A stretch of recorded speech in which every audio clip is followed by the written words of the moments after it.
नमस्कार, स्वागत है साहित्यिक झरोका चैनल पर। आज हम करेंगे अगय जी की कविता जितना तुम्हारा सच है। इस कविता में जो प्रकृति है या प्राकृतिक जो तत्व हैं, जैसे सागर है, नदी है, आकाश, पर्वत, वन, फूल, ये सब क्या करते हैं, कवि को ऐसा लगता है कि ये उससे संवाद कर रहे हैं, उससे बातें कर रहे हैं। कवि बताते हैं कि सब कुछ शब्दों में अभिव्यक्त नहीं हो सकता। इसी भाव को इस कविता में बताया है। तो आइए देखते हैं जितना तुम्हारा सच है। इस कविता में कहा सागर ने चुप रहो, कि किसने कहा? सागर ने। देखिए, ये वो भाव है कि सब चीजें शब्दों में व्यक्त नहीं हो सकती। कवि को ऐसे लगता है कि सागर ने उसे कहा है कि चुप रहो, मैं अपनी अबाधता जैसे सहता हूं, बिल्कुल वैसे ही तुम सहन करो जैसे मैं अपनी अबाधता, यानी मेरे लिए कोई बाधा नहीं है, उसको सहन करता हूं। अपनी मर्यादा तुम सहो, और जो तुम्हें मर्यादा दी गई है उस मर्यादा का तुम पालन करो। यानी सागर अपनी असीमता के साथ साथ अपनी मर्यादा भी निभाता है। वैसे ही मनुष्य को भी अपनी सीमाओं को, अपनी मर्यादा को स्वीकार करना चाहिए। तो प्रकृति हमें सिखा रही है, प्रकृति हमें बता रही है, जिसे बांध तुम नहीं सकते। तो यहाँ क्या है कि जो जिसे तुम बांध नहीं सकते, जो वस्तु बांधी नहीं जा सकती, उसमें अखिन मन बहो।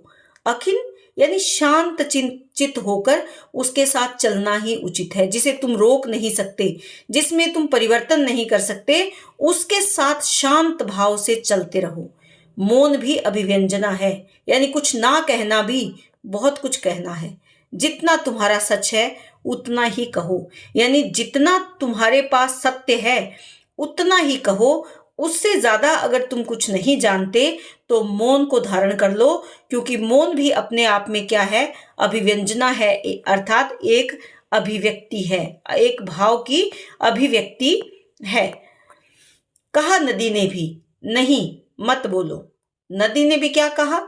मत बोलो, तुम्हारी आंखों की ज्योति से अधिक है चोंद जिस रूप की, उसका अवगुंठन मत खोलो। तो यहां पर क्या कहते हैं कि नदी ने भी कहा कि मत बोलो, जितनी तुम्हारी ज्योति से, आंखों की ज्योति से भी तेज जो चुंधिया देती है, चोंद जिस रूप की, कि तुम जितना देख पाते हो, जो तुम्हारी आंखों की रोशनी है, उससे ज्यादा तेज अगर रोशनी तुम्हें मिले तो क्या होगा? तुम चौंधिया जाओगे।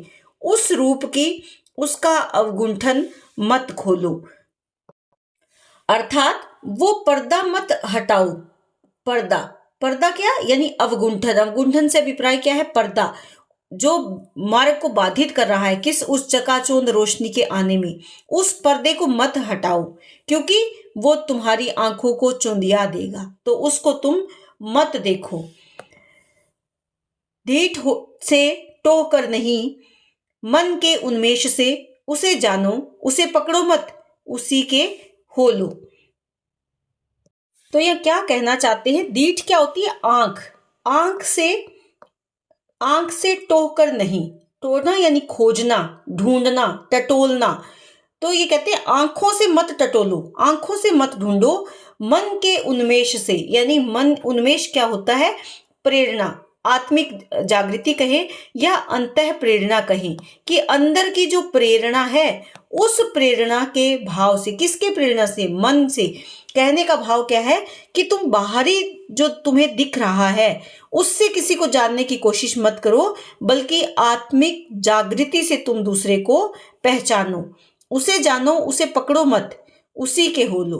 कि उसे जानो, उससे चिमटो मत, उसे पकड़ो मत, उसे बंधन में मत बांधो, उसी के तुम हो जाओ, अर्थात उसके साथ चलो। कहा आकाश ने भी। देखिए, नदी को अगर देखें तो वो रुकती नहीं है, किसी को पकड़ती नहीं है, बल्कि एक गति में आगे बह जाती है। कहा आकाश ने भी, नहीं शब्द मत चाहो, क्योंकि आकाश क्या है? चारों तरफ अगर देखें तो एक कंपन है, एक खालीपन है, एक शून्य है। तो क्या कहा आकाश ने कि शब्द मत चाहो, दाता की स्पर्धा हो जहां, मन होता है मंगते का, दे सकते हैं वही जो चुप झुक कर ले लेते हैं। तो यहाँ क्या कहते हैं कि दाता यानी देने वाला, देने वाले की स्पर्धा का मतलब क्या है? होड़ होती है वहां। कहां पर? जहां वास्तव में मन होता है मंगते का, यानी मांगने वाला ही जब मन रहता है तो ही देने की स्पर्धा या देने की होड़ होती है। दे सकते हैं वही जो चुप झुक कर ले लेते हैं। अहंकार के साथ दिया गया दान भी एक प्रकार की क्या है, याचना है। तो यहाँ पर क्या कहते हैं कि जो चुप होकर झुक कर यानी समर्पण के साथ जो व्यक्ति सच्चे अर्थ में दे सकता है वो पहले क्या है, वो विनम्र है, वो चुप है, मौन है, झुकना जानता है, ग्रहण करना जानता है। आकांक्षा इतनी है साधना भी लाए हो। आकांक्षा यानी चाह, इच्छा इतनी तेज है तो क्या उसके अनुरूप तुम साधना लाए हो? अपनी इच्छा की पूर्ति के लिए क्या तुम साधना लाए हो, यानी तपस्या लाए हो? अर्थात कहने का भाव क्या है कि क्या अपनी आकांक्षाओं की या इच्छाओं की पूर्ति करने लायक साधना का भाव भी उसमें है? क्योंकि इच्छाएं या आकांक्षाएं कब पूरी होती है, जब उनके लिए तप हो, अभ्यास हो या आत्म संयम हो। तो क्या इस प्रकार की साधना का भाव भी लाए हैं? तुम नहीं व्याप सकते, तुम में जो व्यापा है उसी को निभाओ। कि यहाँ पर क्या है, मनुष्य को क्या कहते हैं कि तुम संपूर्ण जो सत्य है उसे अपने में व्याप नहीं सकते, यानी समा नहीं सकते। तुम नहीं समा सकते, तुम में जो सत्य है तुम केवल उसी का ही निर्वहन कर लो, उसी को तुम जी लो, यानी स्वयं अपने भीतर जो तुम्हारा भाव है, तुम्हारी जो सच्चाई है उसे अपने जीवन में तुम धारण कर लो। देखिए आगे की जो ये कविताएं हैं ये कुछ कुछ अपने जीवन की अंत प्रेरणा के साथ साथ ये समाज के कवि वर्ग को भी संबोधित कर रहे हैं प्रतीकात्मक रूप से, कि तुम्हें भी अपने कर्तव्य को पूरा करना चाहिए। जैसे यहाँ पर कहते हैं कि जो जानो उसे पकड़ो, उसी के हो लो, कि जिस जीवन की सच्चाई को तुम जानते हो उसी के साथ आगे चलो। कहा आकाश ने भी क्या समझाया कि नहीं शब्द मत चाहो, कि जो शब्द तुम्हारे पास है उन्हीं का तुम इस्तेमाल करो, नए शब्दों की लालसा तुम मत करो। शब्दों की आवश्यकता किसको होती है?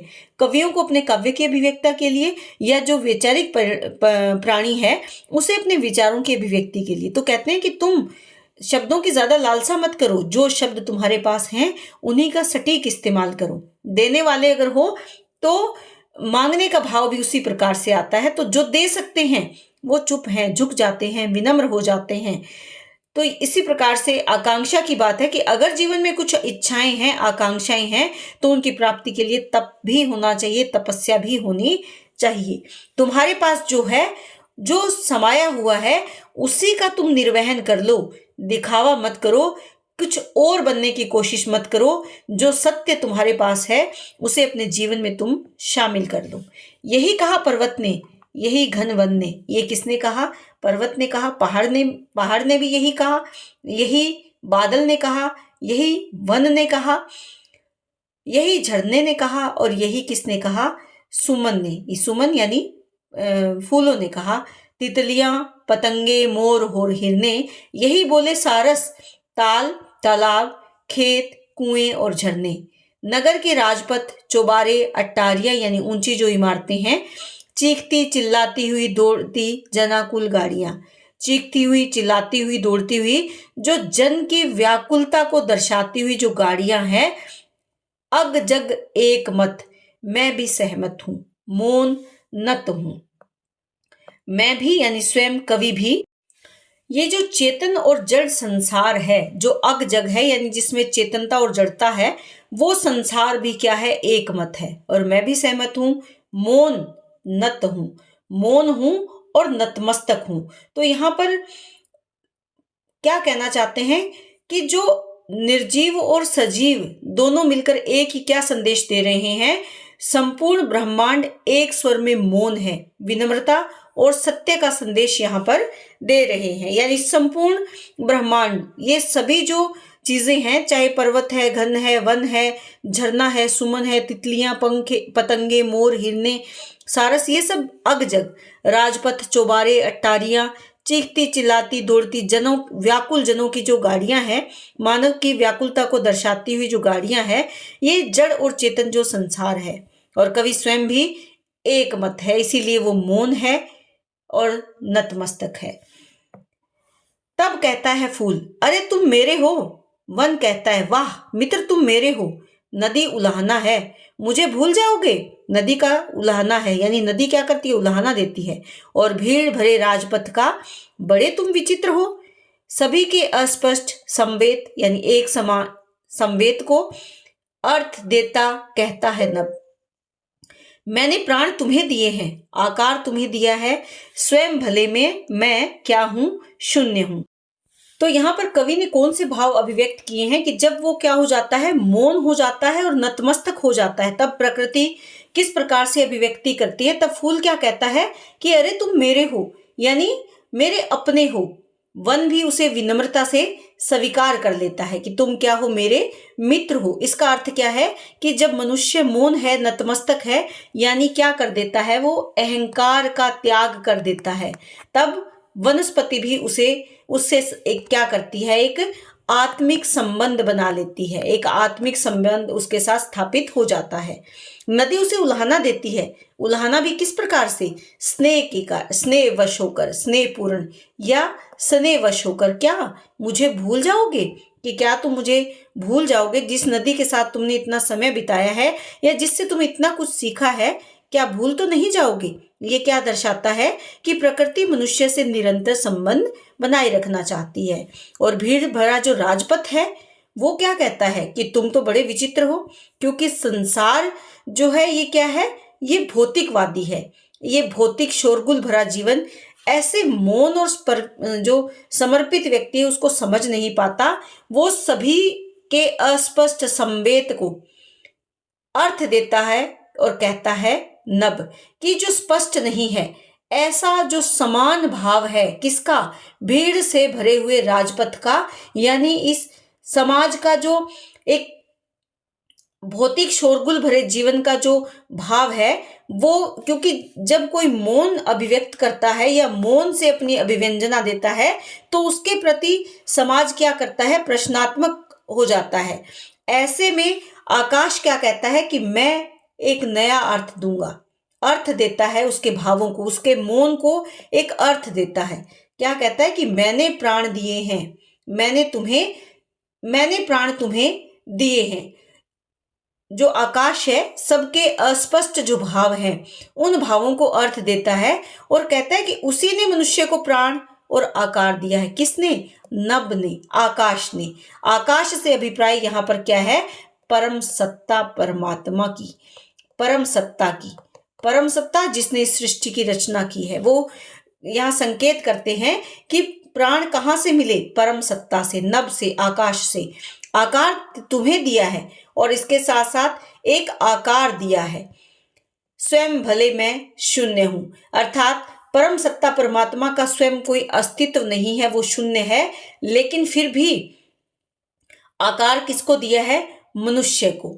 अपना स्वयं का शून्य होते हुए भी मनुष्य को आकार किससे प्राप्त हुआ है, परम सत्ता परमात्मा से प्राप्त हुआ है। हम सब कुछ अपना तुम्हारा दोनों दे रहे हैं तुमको। क्या कहते हैं यहाँ पर कि अपना भी और उसका भी, अपना भी और तुम्हारा भी, अनुक्षण। अरे ओ क्षुद्र मन, और तुम हमको एक अपनी वाणी भी हो सौंप नहीं सकते, सौंपता हूं। प्रकृति यहाँ क्या कहती है कि हमने सब कुछ दिया है, अपना भी तुम्हारा भी, जो हमारा था सब कुछ, अपना तुम्हारा और दोनों दे रहे हैं तुमको, अनुक्षण प्रतिक्षण, प्रत्येक पल प्रत्येक क्षण। अरे ओ शुद्र मन, मन को संबोधन कर रहे हैं कि तुम क्या हो, अल्प महत्व वाले हो, छोटे हो, तुच्छ हो, या यूं कहें कि निम्न हो।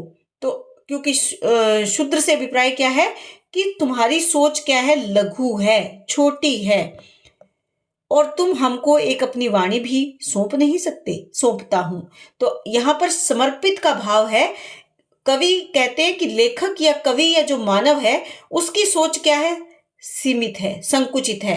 प्रकृति ये कहती है कि हमने सब कुछ दिया है, लेकिन और तुम क्या हमें अपनी वाणी तक नहीं सौंप सकते, क्या एक वाणी नहीं दे सकते, यानी हमारे भावों की अपनी वाणी के माध्यम से क्या तुम अभिव्यक्ति नहीं कर सकते। तो क्या कवि क्या कहता है उस प्रश्न का उत्तर कि सौंपता हूं, यानी देता हूं। तो इस तरह से देखा कि जो कविता है प्रकृति के माध्यम से कवि ने भावों की अभिव्यक्ति यहाँ पर की है कि प्रकृति किस प्रकार से मानव को संपूर्णता प्रदान करती है, उसके जीवन को पूर्णता प्रदान करती है। लेकिन मानव क्या है, कैसा है? मानव तुच्छ विचारों से युक्त है। वो प्रकृति से लेना जानता है, उसे देना नहीं जानता। तो यहाँ पर लघुता की बात की गई है। जो मनुष्य है वो कितना संकुचित विचारधाराओं से युक्त है। प्रतीकात्मक रूप से ये कविता है। कवि ये बताना चाहते हैं कि हम जितना प्रकृति से लेते हैं उतना प्रकृति को देते नहीं है। इस कविता में अगर अलंकारों की बात करें तो मुख्य जो अलंकार यहाँ पर है वो क्या है? मानवीकरण है। ये आप जरूर ध्यान में रखें, क्योंकि प्रकृति का मानवीकरण किया गया है। प्रकृति कवि को संबोधन कर रही है या संबोधित कर रही है। अनेक उदाहरण दिए हैं प्रकृति के, जिसमें कहीं घन है, वन है, झरना है, सुमन है, सागर है, आकाश है, सब कवि के साथ बातें कर रहे हैं। मौन अभिव्यक्ति को महत्व दिया गया है। पुनरुक्ति प्रकाश अलंकार भी है। अग जग जैसे शब्द है, या मौन नत हूं, यहाँ पर प्रतीप अलंकार भी इसमें है। तो इस तरह से, लेकिन मुख्य अलंकार यहाँ पर कौन सा है? मानवीकरण अलंकार है। इसका आप जरूर ध्यान में रखें। तो उम्मीद करती हूँ कि कवि के जो भाव हैं उसको समझाने का मेरा प्रयास सफल हुआ होगा। उम्मीद करती हूँ कि कविता आपके एग्जाम्स के लिए काफ़ी उपयोगी होगी। इसी तरह चैनल से जुड़े रहें और इन कविताओं को ज़्यादा से ज़्यादा शेयर ज़रूर करें।